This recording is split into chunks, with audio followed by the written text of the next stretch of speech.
사도행전 의사 누가가 기록한 하나님의 말씀.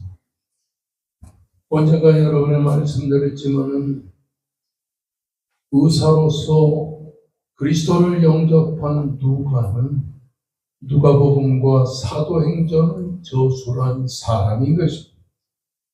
AD 60년에서 70년 누가복음을 기록한 의사 누가는 로마의 고관 대작인 데오빌로라는 사람이 예수 그리스도를 영접하였으나 믿음이 약한 사람이기 때문에, 그래서 의사 누가는 데오빌로 각하의 복음의 내용을 잘 알게 하기 위하여 사도행전과 누가복음을 기록하였습니다.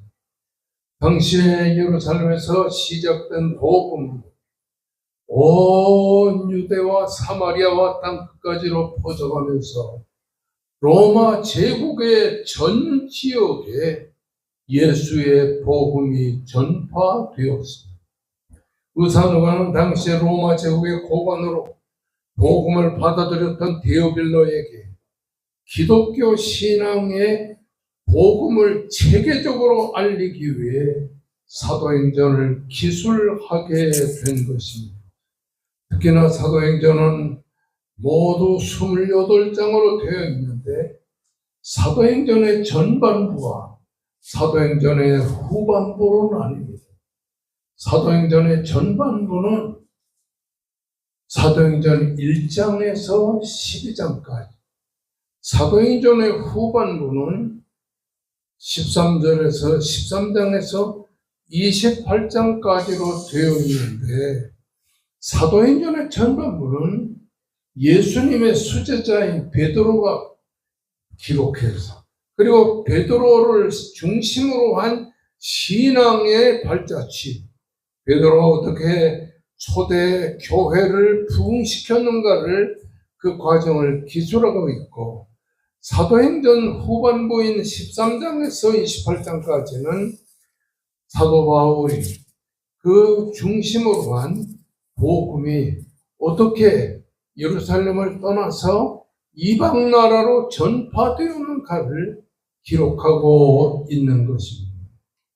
그러나 특별히 사도행전 13장 1절에서부터 사도행전 14장 28절까지는 제1차 복음 전도 여행의 내용을 담고 있고, 사도행전 15장 이후에는 사도 바울을 통해서 어떻게 복음이 제2차와 제3차 복음 전도 여행으로 이끌어가고 있었는가를 기록하고 있는 것입니다. 당시의 이방의 바울 복음 전파의 중심은 안디옥이었습니다. 이 초대교회를 중심으로 해서 교회가 부흥하는 것은 예루살렘 교회를 중심으로 부흥했지만, 예루살렘 교회가 번잡하게 자꾸 퍼져나갈 때 이 바울 사도를 중심으로 해서 이방 나라의 복음이 전파되는 데에는 이방 전부의 중심은 안디옥이었다. 이 안디옥에는 5사람의 훌륭한 신앙의 제자들이 있었는데, 첫째는 바나바요, 둘째는 니게르라는 시몬, 셋째는 구레네 사람 루기오, 넷째는 분봉왕 헤롯의 젖동생 마나인, 그리고 사울입니다. 이 5사람이 항상 교회에서 성도를 가르치며 기도를 열심히 하고 있었는데, 어느 날 하나님께서 그들을 불렀습니다. 내가 불러시키는 일을 위하여 바나바와 사울을 따로 세우라. 이 주님의 분부하심을 깨달은 이 바나바를 중심으로 한 5사람은 하나님 앞에 간절히 기도하고 금식하고 나서 하나님의 성령이 바나바와 바울을 선교사로 세워 선파, 파송하게 되었던 것을 보게 되는 것입니다.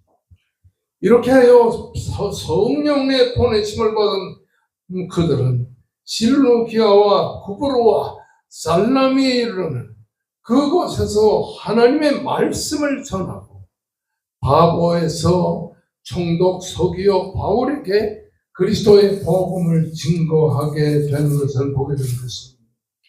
그런 가운데 그들은 바보에서 배를 타고 버가로 해서 소아시아로 올라가게 됩니다. 소아시아 버가에서 비시디아 안디옥의 복음을 전하고 이고니온과 루스라의 복음을 전하는 복음 전파에 최장 열심을 기울인 사람들이었던 것입니다. 그런 가운데 유대인들은 안디옥과 이고니온에서 그 바울 사도가 복음을 전하는 이고니온과 루스도와 그리고 안디옥과 이고니온까지 와서 바울을 돌로 쳐 죽였습니다.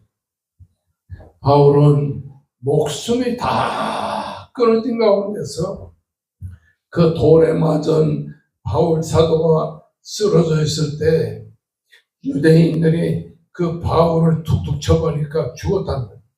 그래서 이 유대인들은 바울 사도를 불러서 그 시외로 끌어다가 내쳐버리고 도망을 쳤습니다. 그런 가운데 바울은 하나님께서 자기를 이방의 사도인 복음 전파자로 세웠다는 확신을 갖게 됐습니다. 내가 그동안은 베드로와 더불어 예루살렘 교회에 복음을 증거했는데 이제는 하나님께서 나를 안디옥과 이고니에서 돌로 쳐 죽이기까지 시외로 끌어서 거기서 쓰러져 있는 그런 가운데서 하나님께서 나를 이방의 사도인 복음 전파자로 세웠구나 하는 확신을 갖게 되었다는 사실인 것입니다. 제가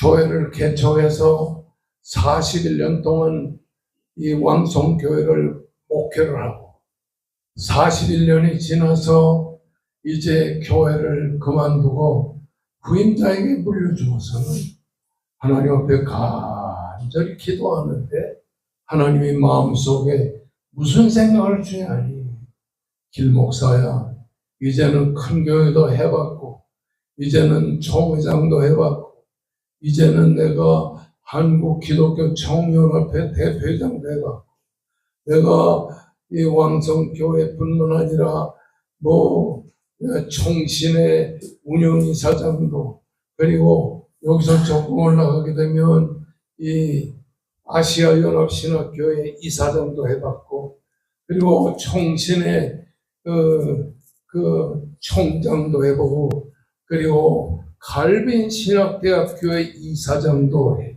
총장도 해봤는데 내가 이제 남은 생애를 어떻게 보낼까? 근데 하나님께서 주시는 마음이 개척해야지 이런 마음을 주세요. 아멘. 그래서 개척교회를 하겠다고 막 하는데 마음속으로는 강남에서 개척 한번 해봐야 되겠다 그렇게 생각했는데 강남의 개척은 내 뜻이 아니고 이 경기도 양평군 양평읍에서 교회를 해야 되겠다 이런 마음을 주는 거예요. 여러분 보다시피 이 양평교회에 누가 나옵니까? 맨 처음에는 한 서너 사람, 다섯 사람 이렇게 나오더니 이렇게 교회가 코로나가 오기 전까지는 교인이 한 40명, 50명까지 되더니 코로나가 오고 나니까 서울시에서 분당과 주변에 있는 교회에서 코로나 때문에 아무도 안 나오고 교회가 한 400명으로 다시 줄어들었어요. 그래도 5, 6천 명 교회 성도를 목양하던 목사가 이제 겨우 교인 5명, 6명을 모시고서 목회를 하려니까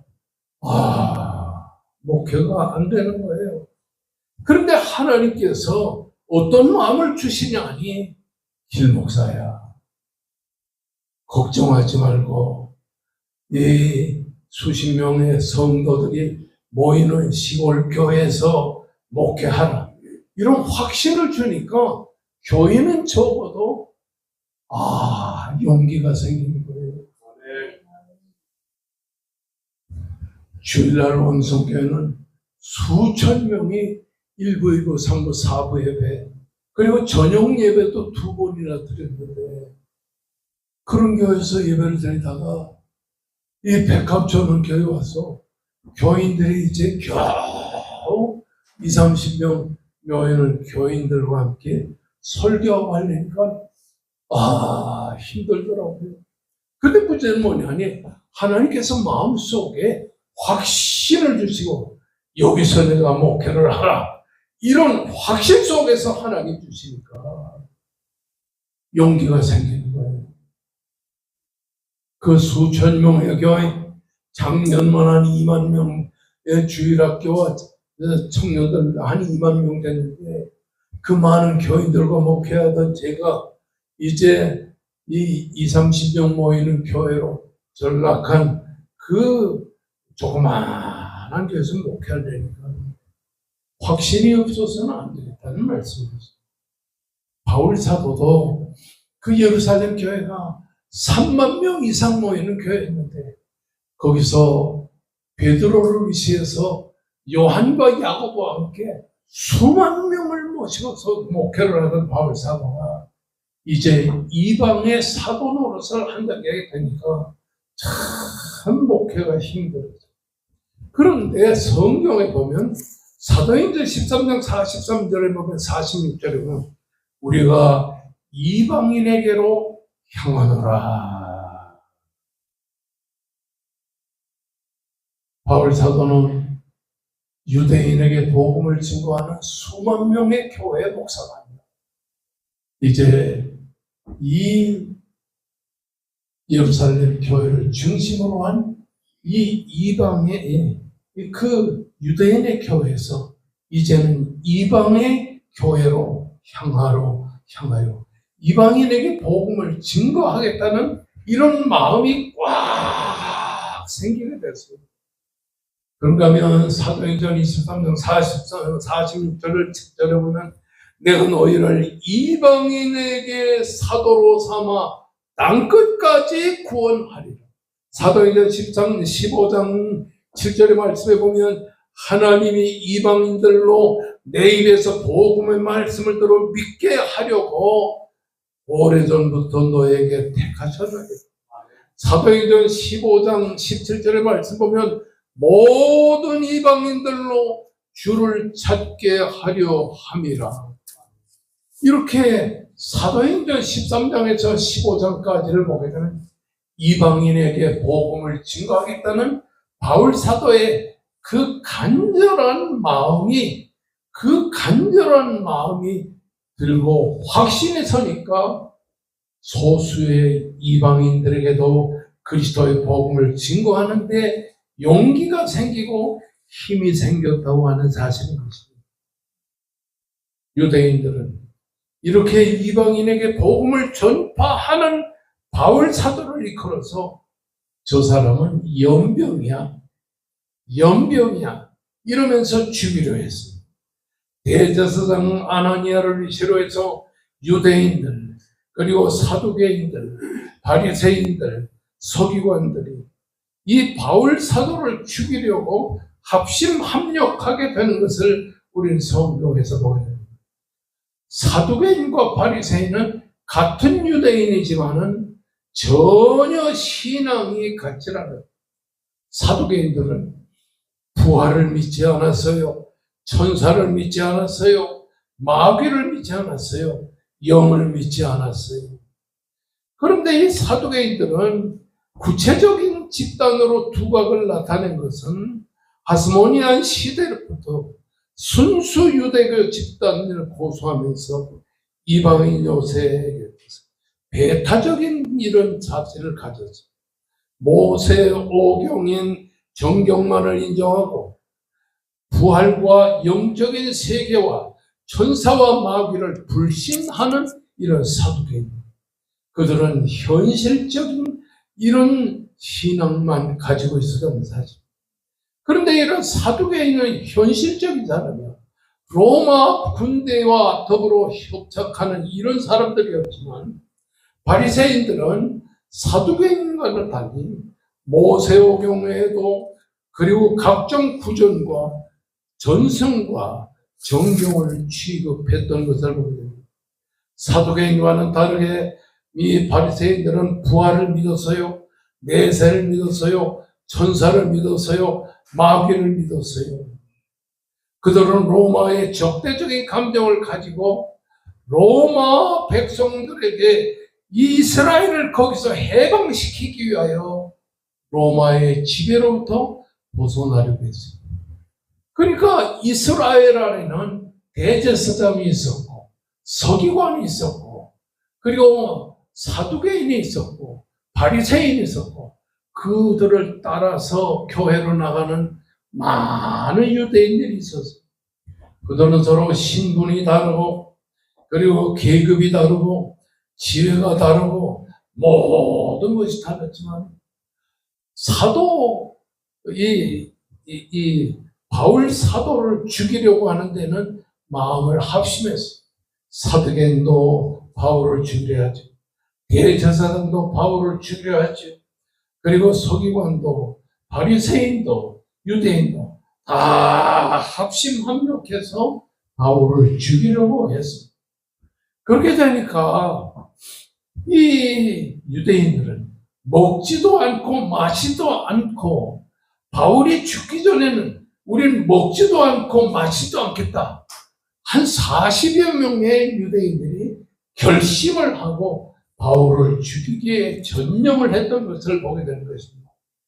이 사건을 알게 된 바울, 자기의 생제를 통하여 아저씨를 죽이려고 하는 이 유대인들이 그렇게 많다고 하는 얘기를 듣고 바울 사도는 천부장에게 가서 이렇습니다. 나는 죽는 게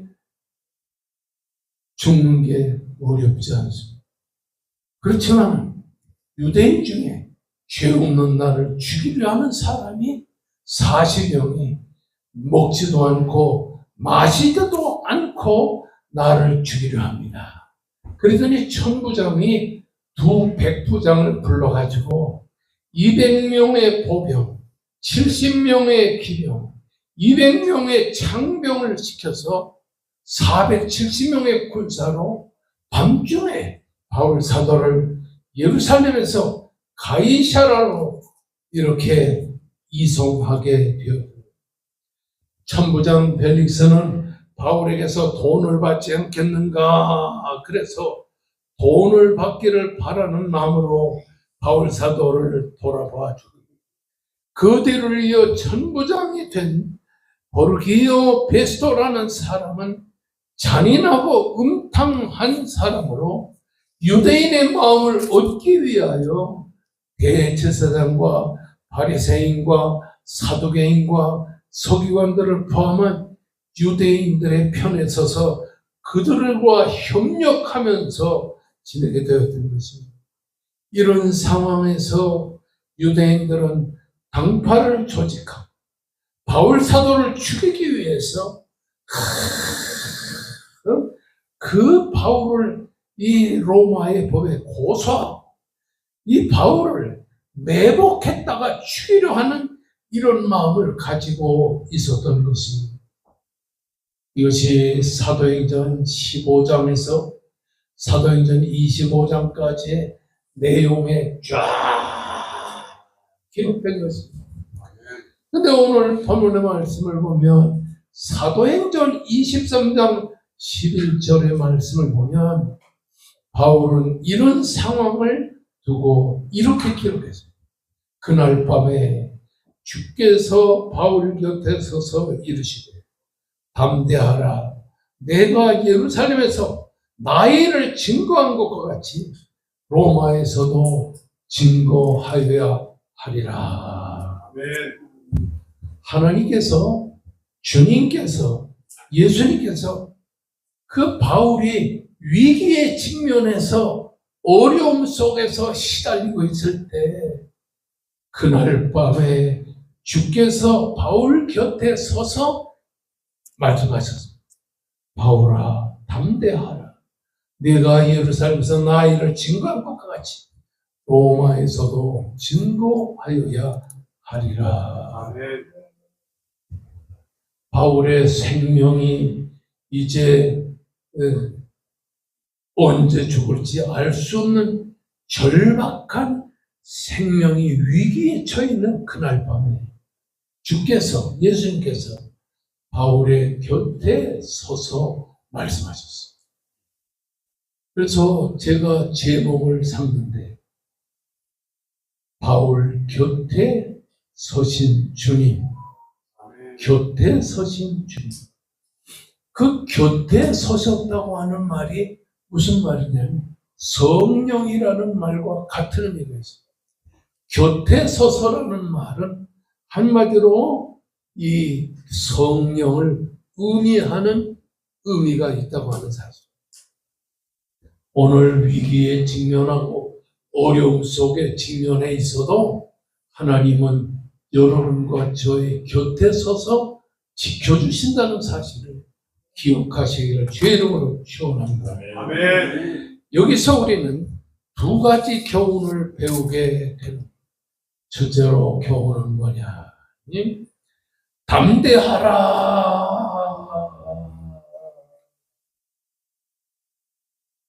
오늘 이 본문의 말씀에서 주님께서 우리의 곁에 서서 하신 첫 번째 말씀이 담대하라.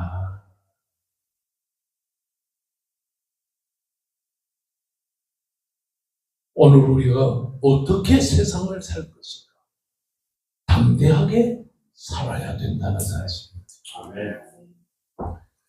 유대인들과 바리새인들과 서기관들과 사두개인들과 대제사장, 온 유대 사람들이 바울을 죽이려고 그렇게 바울을 죽이려고 애를 썼습니다. 바울의 생명이 언제 어떻게 될지 알 수 없는 절박한 환경에 처해 있을 때에 하나님께서 바울에게 주신 마음, 담대하게 살아라. 아멘. 우리는 몇 년 동안 코로나로 인해서 얼마나 시달렸어. 그냥 병원에 입원하여 일주일도 안 돼서 이 사람도 죽고 저 사람도 죽고 경제가 시달리고 고통당하고 어려움에 시달리고 사람들은 다 불안과 공포 속에 있어. 이렇게 대제사장을 위시로 해서 온 유대 사람들이 바울을 죽이려고 그렇게 위기에 처한 바울을 죽이려고 애를 썼는데 주님께서 바울의 곁에 서서 한 말이 바울아, 담대하라. 오늘 하나님께서 여러분에게 주신 말씀, 담대하게 세상을 살아라. 아멘. 여기에 담대하라고 하는 말은 용기를 내라, 기운을 내라, 아멘. 힘을 내라. 아멘. 어떠한 일을 만날지라도 어떤 상황 속에 있을지라도 힘을 잃어버리지 말고 살라. 두려워하지 말고 살라. 아멘. 저는 어떤 마음을 가지고 살아요? 살다 하나님이 부르시면 감사합니다. 그리고 감사하며 하늘나라 가면 되는 거. 또 하나님이 살려주셔서 90세까지 이 백합전원교회 목회하게 하면 살아서 목회하다가 주님 오실 때 만나면 돼. 아멘. 죽으면 천당 가서 아내를 만나면 이럴 거 아니에요. 목사님 혼자서 나를 만날 때까지 기다려줘서 감사합니다. 아내로부터 그 말들을 듣기 위해서 오늘날까지 살아가. 근데 만약에 내가 재혼을해서 살다가 천당 가면 아내가 뭐라고 해요? 그 여자하고 재밌었어? 그럴 거 아니에요?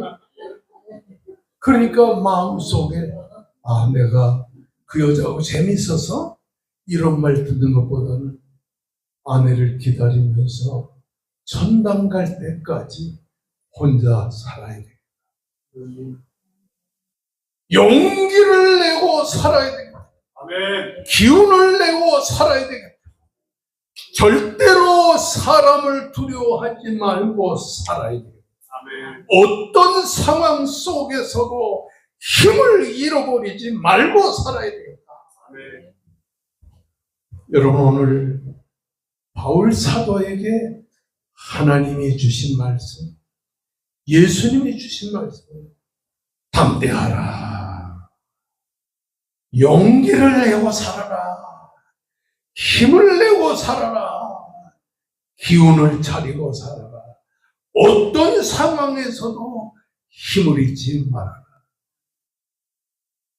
이렇게 하나님께서 예수님께서 말씀해 주셔서 담대하라. 이 말은 무슨 말이냐면 용기를 내라. 기운을 차려라. 사람을 두려워하지 말라. 이런 말이지만 이 말은 무슨 말이냐? 내가 너와 함께 할 것이다. 아멘. 그 당시에 유대인들은 바울 사도를 두고서 뭐라고 했냐? 저 사람은 살려두지 못할 사람이라. 그래서 죽여버리려고 그렇게 애를 썼어요. 그런 가운데서도 위기의 순간순간에 사도 바울이 쓰러지지 않고 다시 일어설 수 있었던 것은 하나님께서 주시는 담대하라고 하는 위기의 순간에도 용기를 주시고 힘을 주시는 주님의 놀라운 은혜 때문에 바울이 다시 일어서고 또 다시 일어설 수 있었다는 사실입니다. 아멘.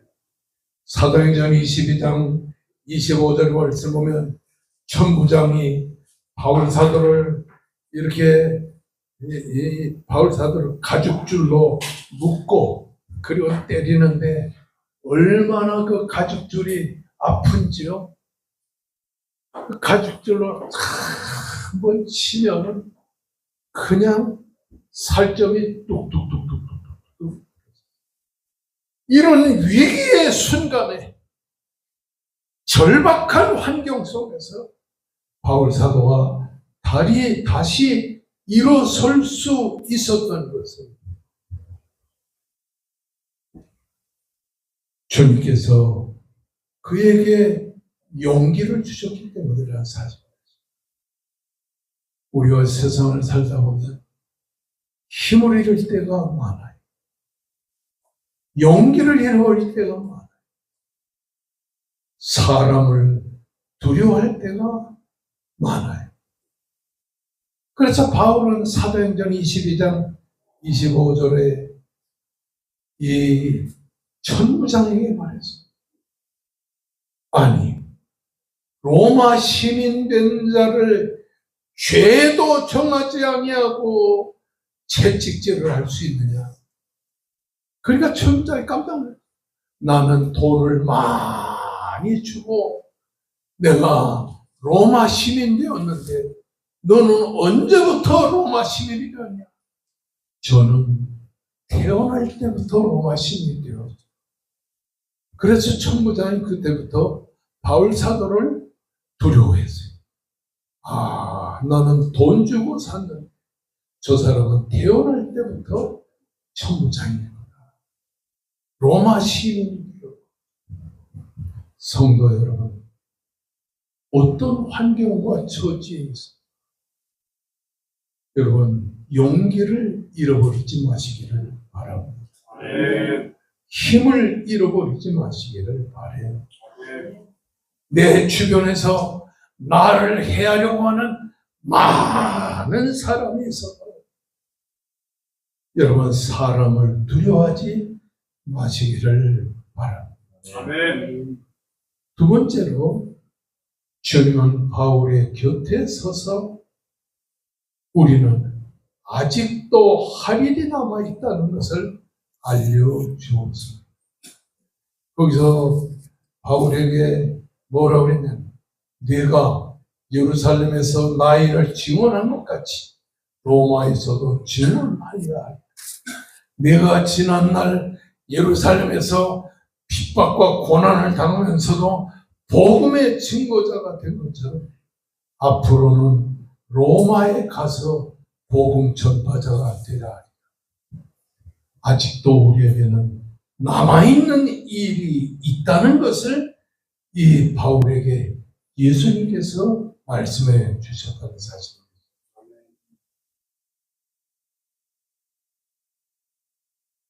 그렇습니다.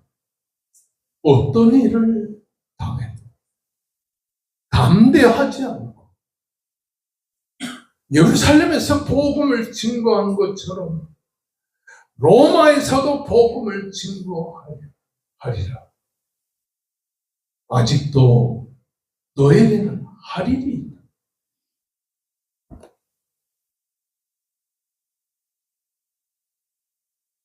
이렇게 90세가 다 되기까지 지금 84세가 돼서 지금 복음 증거하는데요.